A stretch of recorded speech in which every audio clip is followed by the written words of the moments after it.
Quality service. We welcomed the Keogh team and their review, who commended us on the caring and compassionate attitude of our staff. They also reinforced that we were on the right path with the delivery of our services. We are reviewing all of our services across the trust, and the Keogh review team reinforced that we were on the right path with all of those measures. With the review which you've got ongoing at the moment, was that prompted by the Keogh review, or was that something which was underway already? It was something that we were doing as leaders within the organisation, that we are continually reviewing our services, and we welcomed the Keogh review team as it reinforced that we were, as I said, we were on the right path. And certainly around our patient experience initiatives and getting the quality of our patient care right, they agreed that whilst we had work that we needed to take forward, we were doing the right things.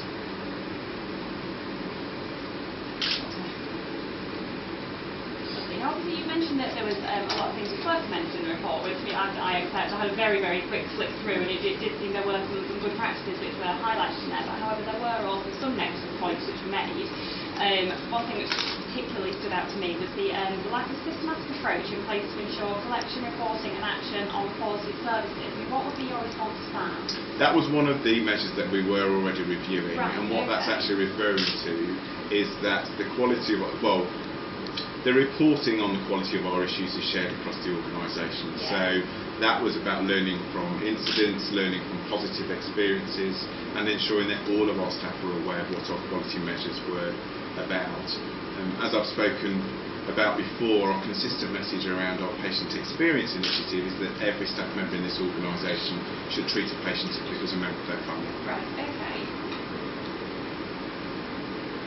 Now, it's interesting what you mentioned there, because there was also no communication between both staff, junior staff, senior staff, and with patients and families. I mean, what would you say to that? Do you think there is a concern there?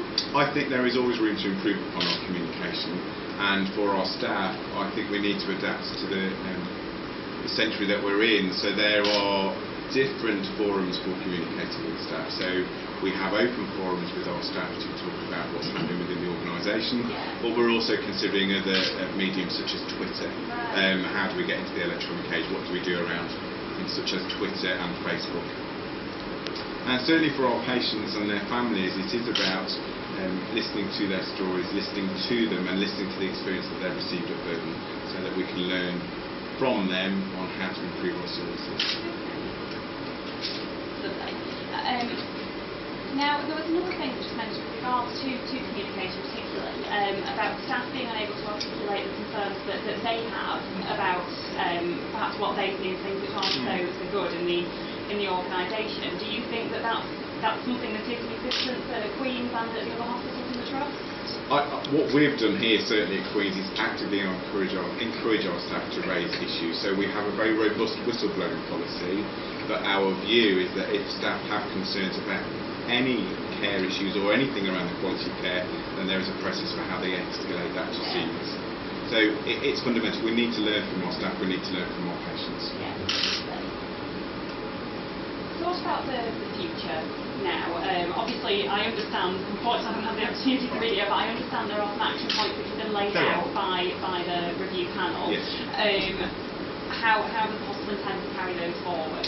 There are 6 urgent actions from the review team which we've already taken action upon, and we're already working on improvements. And for the report in general, we're looking at instigating all of those measures within well, we want to instigate it as soon as possible. But what we are looking at is sustained change. So if we're changing or improving on our care delivery, then we want to ensure that it's maintained and that it's something that happens continually.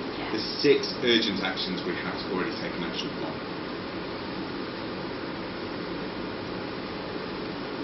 Lovely. So in the way that you said that, do you agree that there have been quite serious problems at Queen's and obviously the community hospital also?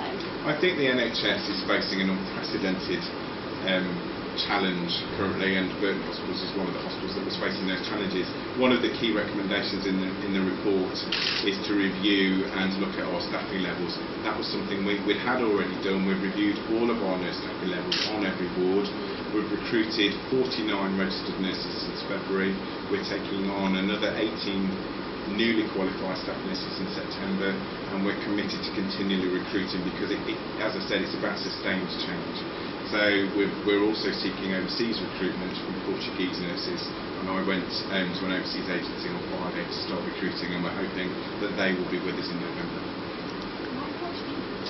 Because they are of a good calibre, their delivery of their patient care is excellent, they've got a proven track record, and we want to recruit proactively. We have newly qualified nurses ready from September, but not for the number that we need, so we want to be ahead of the game really. Lots of other trusts are seeking overseas recruitment, so again, we want to get there before they do. Yes, yeah. Obviously the report only came out today. Was it what you were expecting? Well, we've only just had sight of it, clearly, so we're in the process of digesting it. I think what the reports and the review team have confirmed is that the measures we were already taking were the right ones. But there is room for improvement, and that's what we're taking forward.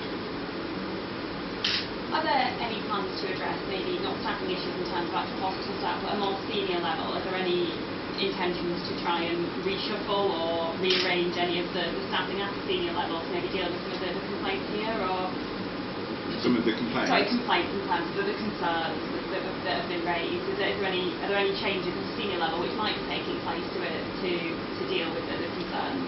I'm sorry, I wasn't quite sure what you meant, but yes, you're meaning specific response to the review. Yeah. Well, what we're looking at is we need to digest the review, so clearly you'll hear within an hour of the report being published, so we need to digest the information. We have a leadership team who are absolutely committed to delivering quality service within this organisation, and I think what we need to do is reinforce the work that they've already started to do and take that forward.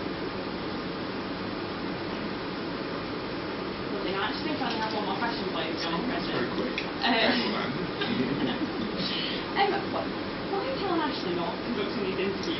Helen Ashley, unfortunately, is away. Right. The review team, the date for the review has been postponed, so it should have been over a week ago. Yeah. And unfortunately, she's on pre-book leave. She has been in daily contact with both myself and the medical director and the board, and we've had daily dialogue around the outcome of the review and certainly the launch of the review today. The report. It was pre-booked. Unfortunately, she would have been here. It's simply because of the fact that the review was put back. So that obviously was delayed. Lovely. Actually, I thought I do have one more question for you, if that's all right. If I understand, you're fairly new to the role here, aren't you? You have been conducting a bit of a review yourself, really, haven't you? As far as I'm aware. Yeah.